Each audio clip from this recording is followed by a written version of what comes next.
S, very interesting news.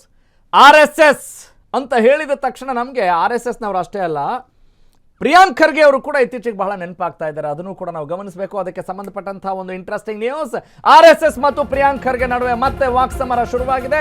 ಸಂಘದ ವಿರುದ್ಧ ಸಮರ ಸಾರಿದ್ದಾರೆ ಹೊಸ ಹೋಮ್ ಮಿನಿಸ್ಟರ್.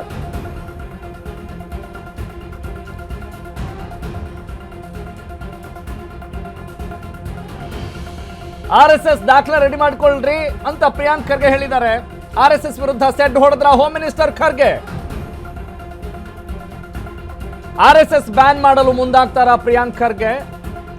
ದೊಡ್ಡ ಶಬ್ದ ಇದು. ಈಗಾಗಲೇ ಹಲವು ಬಾರಿ ಆ ರೀತಿಯಾದಂತಹ ಪ್ರಹಸನಗಳು ನಡೆದಿದ್ದಾವೆ. ಆಗ ಸಚಿವರಾಗಿದ್ದಾಗಲೇ AICC ಪುತ್ರ ಖರ್ಗೆ ಮಣಿದಿರ್ಲಿಲ್ಲ. ಈಗ ಹೋಮ್ ಮಿನಿಸ್ಟರ್ ರೀ. ಎಸ್, ಗೃಹ ಮಂತ್ರಿಗಳಾಗಿದ್ದ ನಂತರ ಯಾವ ನಿರ್ಧಾರಗಳನ್ನ ಕೈಗೊಳ್ಳಬಹುದು? ಏನೇ ಮಾಡಿದ್ರು ಕಾನೂನಿನ ಅಡಿಯಲ್ಲೇ ನಿರ್ಧಾರ ತೆಗೆದುಕೊಳ್ಬೇಕು. RSS ಮತ್ತು ಪ್ರಿಯಾಂಕ್ ಖರ್ಗೆ ಮಧ್ಯೆ ವಾಕ್ ಸಮರ ಈಗ ಎಂದಿನಂತೆ ಮತ್ತೆ ಶುರುವಾಗಿದೆ. ಹೊಸ ಆಯಾಮದಲ್ಲಿ ಸಂಘದ ವಿರುದ್ಧ ಸಮರ ಸಾರಿದ್ದಾರೆ new home minister. RSS record ಮಾಡಿ ಇಟ್ಕೊಳ್ರಿ, ಅಂದ್ರೆ ದಾಖಲೆ ರೆಡಿ ಮಾಡಿಕೊಳ್ಳಲಿ ಅಂತ ಹೇಳಿದ್ರೆ ಏನೇನು ನಿಮ್ದು ಸಂಘಕ್ಕೆ ಏನು ಪ್ರೂಫ್ ಪುರಾವೆ, ರಿಜಿಸ್ಟರ್ ಆಗಿಲ್ಲ, ಅದೇನ್ರಿ ಸಂಘ ನಿಮ್ದು ಅಂತ ಕೇಳುವ ಹಾಗಿದೆ ಸದ್ಯಕ್ಕೆ. ಆದರೆ ಅದರದ್ದು ಒಂದಷ್ಟು ರೂಲ್ಸ್ ಇದೆ. ಇಷ್ಟು ಜನ ಇದ್ದಾರೆ ಅಂತ ಹೇಳಿದ್ರೆ, ಅದು ಸಂಘದಲ್ಲಿ ಇದ್ದಾರೆ ಅಂತ ಹೇಳಿದ್ರೆ ಕೆಲವೊಂದಕ್ಕೆ ಅವಶ್ಯಕತೆ ಇಲ್ಲ ಅನ್ನೋ ಮಾತು ಇದೆ. ಅದ್ರ ಬಗ್ಗೆ ಮತ್ತಷ್ಟು ಕ್ಲಾರಿಟಿ ಪಡೆಯೋಣ ಮುಂದಿನ ಹಂತದಲ್ಲಿ. ಒಟ್ನಲ್ಲಿ ಈ ವಾಕ್ ಸಮರ ನಿನ್ನೆ ಮೊನ್ನೆದಲ್ಲ, ಇದು ಹಲವು ವರ್ಷಗಳಿಂದ ನಡೀತಾ ಇದೆ. ಈ ಮುಂಚೆ ಕೂಡ RSSನ ಬ್ಯಾನ್ ಮಾಡಲಿಕ್ಕೆ ಪ್ರಯತ್ನ ಪಟ್ಟರೂ ಕೂಡ ಅದು ಅಷ್ಟು ಸಾಧ್ಯ ಆಗಿಲ್ಲ. ಹಾಗಾಗಿ ಮುಂದೆ ಏನು ಮಾಡ್ತಾರೆ? ಅಧಿಕಾರ ಇದೆ ಅಂತ ಹೇಳಿದ ತಕ್ಷಣ ಇಲ್ಲಿ ತಮ್ಮ ಬಾಣವನ್ನು ಹೂಡ್ತಾರಾ, ಅಥವಾ ಅದರಿಂದ ಆಗ್ತಾ ಇರೋ ಅನಾಹುತಗಳೇನು, ಹೀಗೆ ಎಲ್ಲವನ್ನು ಪಟ್ಟಿ ಮಾಡ್ಕೊಳ್ತಾರಾ, ರಾಜ್ಯದ ಜನತೆಗೆ ಕನ್ವಿನ್ಸಿಂಗ್ ಆಗೋಂಗೆ ಏನಾದರೂ ನಡೆದುಕೊಳ್ತಾರಾ, ಅಥವಾ ಯಾವುದೋ ಬೇರೆಯ ಇಂಟೆನ್ಷನ್ನಿಂದ ಹೀಗೆ ಮಾಡ್ತಾರೆ? ಗೊತ್ತಿಲ್ಲ. We don't know. ಅದು ರಾಜಕಾರಣ ಅಂತ ಹೇಳಿದರೆ ಸ್ಟ್ರಾಟಜಿಗಳನ್ನು ಗಮನಿಸಿರ್ತೀರಿ. ಮತ್ತು ಈ ಮುಂಚೆ ಯಾವ ರೀತಿಯಾದಂಥ ವಾಕ್ಸಮರ ನಡೀತಾ ಇತ್ತು RSS ವರ್ಸಸ್ ಪ್ರಿಯಾಂಕ್ ಖರ್ಗೆ ಅನ್ನೋದನ್ನು ನಾವು ಗಮನಿಸ್ತಾನೆ ಇದ್ದೇವೆ. ಹೀಗಾಗಿ ಈ ಸುದ್ದಿ ಬಹಳ ಪ್ರಾಮುಖ್ಯತೆಯನ್ನು ಪಡಿತಾ ಇದೆ. ಎಸ್, ಈಗ ಮತ್ತೊಂದು ಸುದ್ದಿ. ರಾಜ್ಯ ಗೃಹ ಇಲಾಖೆ ಅಸಮರ್ಥರ ಕೈಯಲ್ಲಿದೆ ಅಂತ BJP ಹೇಳಿತ್ತು, ಭಾರತೀಯ ಜನತಾ ಪಕ್ಷ ಹೇಳಿತ್ತು. ಈಗ ಭಾರತೀಯ ಜನತಾ ಪಕ್ಷದ ಆ ಒಂದು ಟ್ವೀಟಿಗೆ ಕೌಂಟರ್ ಕೊಟ್ಟಿದ್ದಾರೆ ಹೋಮ್ ಮಿನಿಸ್ಟರ್ ಪ್ರಿಯಾಂಕ್ ಖರ್ಗೆ. ಹೋಮಿಯಾಗಿದೆ ಅದು, ದಯವಿಟ್ಟು ಹೋಮ್ ಮಿನಿಸ್ಟರ್ ಅಂತ ಮಾಡ್ಬೋದಾ ನೋಡಿ. ನಾನು ಅಧಿಕಾರ ವಹಿಸಿಕೊಂಡು 48 ಗಂಟೆಗಳು ಕೂಡ ಆಗಿಲ್ಲ. BJP ನಾಯಕರಲ್ಲಿ ಆತಂಕ, ನಡುಕ, ದುಗುಡ ಎಲ್ಲ ಶುರುವಾಗಿದೆ. ಈಗಾಗಲೇ RSSನ ಬಳಸಿಕೊಂಡು ನನ್ನನ್ನು ನಿಂದಿಸ್ತಾ ಇದ್ದೀರಿ. RSSನ ದಾಖಲೆ ರೆಡಿ ಮಾಡ್ಕೊಳ್ರಿ, ಆದಷ್ಟು ಬೇಗ ಬರ್ತೀನಿ ಅಂತ ಹೇಳ್ತಾ ಇದ್ದಾರೆ. ಅಂದ್ರೆ ಈ ಮೂಲಕ ತನ್ನ ಪವರ್ ಏನು, ಸ್ಟ್ರೆಂತ್ ಏನು ಅನ್ನೋದನ್ನ ಪ್ರಿಯಾಂಕ್ ಖರ್ಗೆ ವಾರ್ನಿಂಗ್ ಮೂಲಕ ತಿಳಿಸ್ತಾ ಇದ್ದಾರಾ? ಪ್ರಿಯಾಂಕ್ ಖರ್ಗೆ ಟಾರ್ಗೆಟ್ ಕೇವಲ RSS ಮಾತ್ರನಾ, ಅಥವಾ ಬೇರೆ ಇನ್ನೇನಾದ್ರೂ ಇದೆಯಾ? ಒಟ್ನಲ್ಲಿ RSS ವರ್ಸಸ್ ಖರ್ಗೆ ಅಂತ ಸುಳ್ಳಲ್ಲ, ಬೇರೆ ಯಾವುದೇ ಕೋಮುವಾದಿ ಶಕ್ತಿಗಳ ವಿರುದ್ಧ ಸಮರ ಸಾರಲ್ವಾ? ರಿಜಿಸ್ಟರ್ ಆಗದ ಸಂಸ್ಥೆಯನ್ನ ಅದೇಗ್ರಿ ಬ್ಯಾನ್ ಮಾಡ್ತೀರಿ ಅನ್ನುವ ಪ್ರಶ್ನೆ ಕೂಡ ವ್ಯಕ್ತವಾಗ್ತಾ ಇದೆ. That is the interesting and strategic point. Priyank ಖರ್ಗೆಗೆ ಪ್ರಶ್ನೆ ಮೇಲೆ ಪ್ರಶ್ನೆ ಹಾಕ್ತಾ ಇದ್ದಾರೆ ಸಂಘದ ಪ್ರಮುಖರು. ಹೀಗಾಗಿ ಪ್ರಿಯಾಂಕ್ ಖರ್ಗೆ ಅವರನ್ನ ಒಂದು ವಿಶೇಷ ಗಮನದಿಂದ ನೋಡ್ತಾ ಇರುತ್ತೆ ಸಂಘ ಅಂತ ಹೇಳಿದ್ರು ಕೂಡ ತಪ್ಪಾಗ್ಲಿಕ್ಕಿಲ್ಲ. ಒಟ್ನಲ್ಲಿ BJP ಟ್ವೀಟ್ಗೆ ಕೌಂಟರ್ ಕೊಟ್ಟಿದ್ದಾರೆ ಪ್ರಿಯಾಂಕ್ ಖರ್ಗೆ.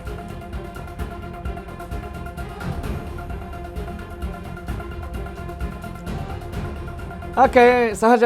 ನಾನು ಅಧಿಕಾರ ವಹಿಸ್ಕೊಂಡು ಇನ್ನು 48 ಗಂಟೆ ಆಗಿಲ್ಲ, 2 ದಿನ ಆಗಿಲ್ಲ, ಇವರಿಗೆಲ್ಲ ನಡುಕ ಶುರು ಆಗಿಬಿಟ್ಟಿದೆ ಅಂತೇಳಿ ಇವರು ಹೇಳ್ತಾ ಇದ್ದಾರೆ. ಆದರೆ what is the point, what is the reality ಅನ್ನೋದನ್ನು ಕಾಲವೇ ಉತ್ತರಿಸಬೇಕಾಗಿದೆ. ಇದೇ ವಿಚಾರಕ್ಕೆ ಸಂಬಂಧಪಟ್ಟ ಹಾಗೆ ನನ್ನ ಕಲೀಗ್, ನಮ್ಮ ಪೊಲಿಟಿಕಲ್ ಕರೆಸ್ಪಾಂಡೆಂಟ್ ಓಂ ವಿವೇಕ್ ಆದಿತ್ಯ ಕರ್ಲೇಕರ್ ಮತ್ತಷ್ಟು ಮಾಹಿತಿ ಮತ್ತು ವಿಶ್ಲೇಷಣೆ ನೀಡ್ತಾರೆ. ವಿವೇಕ್, RSS ಅಂದ ತಕ್ಷಣವೇ ಕಾಂಗ್ರೆಸ್ ಪಾಳ್ಯದಲ್ಲಿ ಯಾರನ್ನಾದರೂ ಗಮನಿಸಬೇಕು ಅಥವಾ ನೆನಪಿಸ್ಕೊಳ್ಬೇಕು ಅಂತ ಹೇಳಿದ್ರೆ ಪ್ರಿಯಾಂಕ್ ಖರ್ಗೆ ಅನ್ನೋದ್ರಲ್ಲಿ ಈಗ ಪುಟಾಣಿಗಳಿಂದ ಹಿಡಿದು ವೃದ್ಧರವರೆಗೂ ಕೂಡ ಗೊತ್ತಾಗ್ತಾ ಇರುವಂಥ ಸಮಾಚಾರ. ಅಷ್ಟರ ಮಟ್ಟಿಗೆ ವಾಕ್ ಸಮರ ಸಂಘ ವರ್ಸಸ್ ಪ್ರಿಯಾಂಕ್ ಖರ್ಗೆ ಅನ್ನೋದು ನಡೆದಿತ್ತು, ಅಷ್ಟು ದಿಟ ಆಗಿತ್ತು. ಈಗ ಇವರ ಈ ಮಾತಿನ ಅರ್ಥ ಏನು?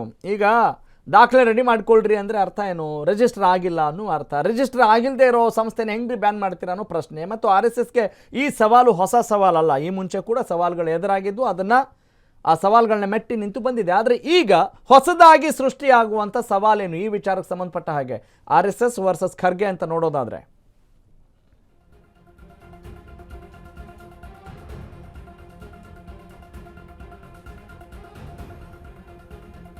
ಎಸ್ ರಾಘವ್, ಖಂಡಿತವಾಗೂ ಈ ವಿಚಾರದಲ್ಲಿ ನೋಡ್ತಾ ಹೋದ್ರೆ ಪ್ರಿಯಾಂಕ್ ಖರ್ಗೆ ಅವ್ರಿಗೂ ಮುಂಚಿನಿಂದ ಕೂಡ RSS ಅಂದ್ರೆ ಬಹಳ ಪ್ರೀತಿ ಇತ್ತು ಅಂತಾನೆ ಕಾಣುತ್ತೆ. ನಾವು ಸಾಕಷ್ಟು ಬಾರಿ ನೋಡಿದ್ವಿ.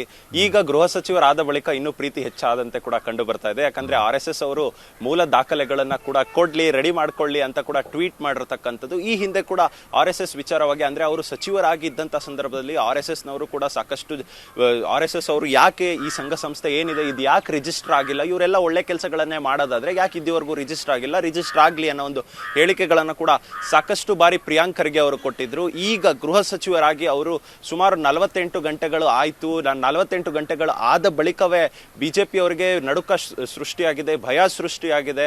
ನಾನು RSS ವಿಚಾರವಾಗಿ ಮಾತನಾಡ್ತೀನಿ ಅನ್ನೋ ಭಯ ಸೃಷ್ಟಿಯಾಗಿದೆ. RSS ಅವರು ಅವರ ಮೂಲ ದಾಖಲಾತಿಗಳನ್ನ ಕೊಡ್ಲಿ, ಎಲ್ಲವನ್ನ ಸಿದ್ಧಪಡಿಸಿಕೊಳ್ಳಿ, ಅವರು ಯಾವಾಗ ರಿಜಿಸ್ಟರ್ ಆಗಿದ್ದಾರೆ ಈ ದಾಖಲಾತಿಗಳನ್ನ ಎಲ್ಲ ಸಿದ್ಧ ಮಾಡ್ಕೊಳ್ಳಿ ಅಂತಾನೆ ಹೇಳಿದ್ದಾರೆ. ಇದರ ಹಿಂದಿನ ವಿಚಾರವನ್ನ ಕೂಡ ಒಂದಿಷ್ಟು ಗಮನಿಸ್ತಾ ಹೋದ್ರೆ ಈಗಾಗಲೇ ಏನು RSS ಎಲ್ಲೂ ಕೂಡ ರಿಜಿಸ್ಟರ್ಡ್ ಸಂಘ ಅಂತ ಎಲ್ಲೂ ಕೂಡ ಇಲ್ಲ, ಅದನ್ನ ರಿಜಿಸ್ಟರ್ಸ್ ಮಾಡಿಸಬೇಕು ಅಂತ ಸಾಕಷ್ಟು ಬಾರಿ ಪ್ರಿಯಾಂಕ್ ಖರ್ಗೆ ಅವರು ಹೇಳಿದ್ರು.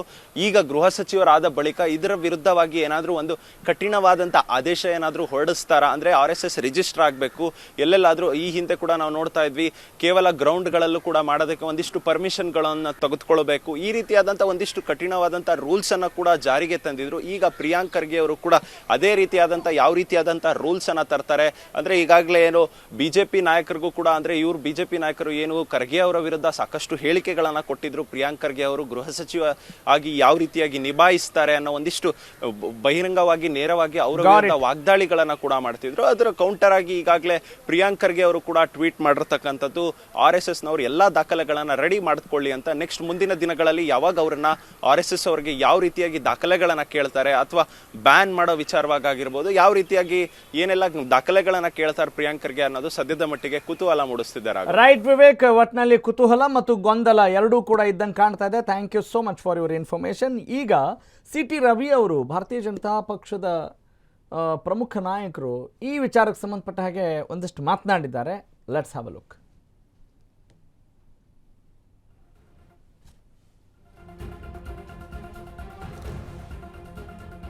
ನೆಹರು ಪ್ರಧಾನಮಂತ್ರಿ ಇದ್ರು, ಐ ವಿಲ್ ಕ್ರಶ್ RSS ಅಂದ್ರು. RSS ಇದೆ, ನೆಹರು ಇಲ್ಲ. ಇಂದಿರಾ ಗಾಂಧಿ ತುರ್ತು ಪರಿಸ್ಥಿತಿ ಹೇರಿ ಸರ್ವಾಧಿಕಾರಿಯಾಗಿ ಮೆರೆದ್ರು,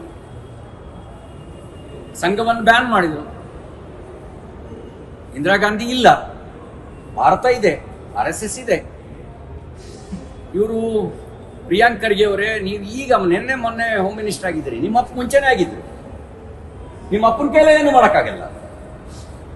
ನೀವೇನು ಮಾಡ್ತೀರಿ? ನೀವು ಸರ್ವಾಧಿಕಾರಿ ಅಲ್ಲ, ಎಲ್ಲೋ 2-3 ರಾಜ್ಯಗಳಲ್ಲಿ ನೀವು ಅಧಿಕಾರದಲ್ಲಿ ಇದ್ದೀರಿ.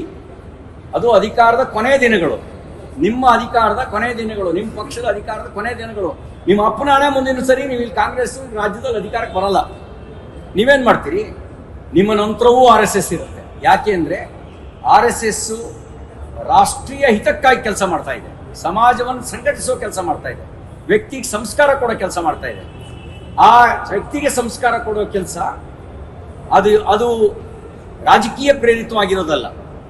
ವ್ಯಕ್ತಿಗೆ ಸಂಸ್ಕಾರ ಕೊಡೋ ಕೆಲಸ ಅದು ಬಿಸ್ನೆಸ್ ಅಲ್ಲ, ನೋಂದಣಿ ಮಾಡ್ಕೊಳ್ಳೋಕ್ಕೆ ಅದು ಸಂಘ ಅಲ್ಲ, ಅದು ಬಿಸ್ನೆಸ್ಸು ಅಲ್ಲ, ಅದು ಸಮಾಜವನ್ನು ಸಂಘಟಿಸೋ ಸಂಘಟನೆ, ಸಮಾಜದೊಳಗಿರುವಂಥ ಒಂದು ಸಂಘಟನೆ ಅಲ್ಲ. ಸಮಾಜದೊಳಗಿರೋ ಸಂಘಟನೆ ಬೇರೆ, ಇಡೀ ಸಮಾಜವನ್ನೇ ಸಂಘಟಿಸಬೇಕು ಅಂತ ಹೇಳಿ ವ್ಯಕ್ತಿಗೆ ಸಂಸ್ಕಾರ ಕೊಡುವಂಥ ಸಂಘಟನೆ ಬೇರೆ. ಹಾಗಾಗಿ ನಿಮಗೆ ಮಾಡೋ ಕೆಲಸ ಬೇರೆ ಇದ್ದಾವೆ, ನೀವು ಗಮನಿಸಬೇಕಾಗಿರೋ ಕೆಲಸಗಳು ಬೇರೆ ಇದ್ದಾವೆ. ದೊಡ್ಡ ಪ್ರಮಾಣದಲ್ಲಿ ಬಾಂಗ್ಲಾದೇಶದವರು ಅಕ್ರಮ ನಿವಾಸಿಗಳು ಬೆಂಗಳೂರಿನಲ್ಲಿದ್ದಾರೆ, ಕರ್ನಾಟಕದಲ್ಲಿದ್ದಾರೆ. ಇಲ್ಲಿದ್ದು ಮಾದಕ ವಸ್ತು ಚಟುವಟಿಕೆ ಅಂತ ಅಪರಾಧದ ಕೃತ್ಯಗಳಲ್ಲಿ ಭಾಗಿಯಾಗಿದ್ದಾರೆ ಅನ್ನೋದ್ರ ಕಡೆ ಗಮನ ಕೊಡ್ರಿ. ಹೋಮ್ ಮಿನಿಸ್ಟರ್ ರೀ, ನೆಹರು ಪ್ರಧಾನಮಂತ್ರಿ ಇದ್ರು, ಐ ವಿಲ್ ಕ್ರಶ್ RSS ಅಂದ್ರು. RSS ಇದೆ, ನೆಹರು ಇಲ್ಲ. ಇಂದಿರಾ ಓಕೆ, ಇದು ಭಾರತೀಯ ಜನತಾ ಪಕ್ಷದ MLC CT ರವಿ ಅವರ ಮಾತು. ಏನ್ರಿ ನಿಮ್ಮ ಅಪ್ಪನ ಕೈಲೇ ಏನು ಮಾಡೋಕ್ಕಾಗಿಲ್ಲ, ನೀವೇನ್ರಿ ಮಾಡ್ತೀರಾ ಅನ್ನುವ ಒಂದು ಮಾತನ್ನು ಆಡೋದ್ರ ಮೂಲಕ ನಿಮಗೆ ಬೇರೆ ಬೇರೆ ಜವಾಬ್ದಾರಿಗಳಿದ್ದಾವೆ, ಅದರ ಬಗ್ಗೆ ಗಮನ ಹಾಕಿ. ಇದು ಸಮಾಜವನ್ನು ಸಂಘಟಿಸುವಂಥ ಒಂದು ಸಂಘ, ಇದು ಯಾವುದೋ ಒಂದು ಬಿಸ್ನೆಸ್ ಕೇಂದ್ರಿತವಾದಂಥ ವ್ಯಾವಹಾರಿಕ ಕೇಂದ್ರಿತವಾದಂಥ ಸಂಘ ಅಲ್ಲ. ಹೀಗಾಗಿ ಇದ್ರ ಬಗ್ಗೆ ತಲೆ ಕೆಡಿಸ್ಕೊಳ್ಬೇಡಿ, ನಿಮ್ಮ ಕೆಲಸ ನೀವು ಮಾಡಿ ಅನ್ನುವ ಮಾತನ್ನು ಅವರು ನೇರವಾಗಿ ಆಡಿದ್ದಾರೆ ಮತ್ತು ವಾಗ್ದಾಳಿಯನ್ನು ನಡೆಸಿದ್ದಾರೆ.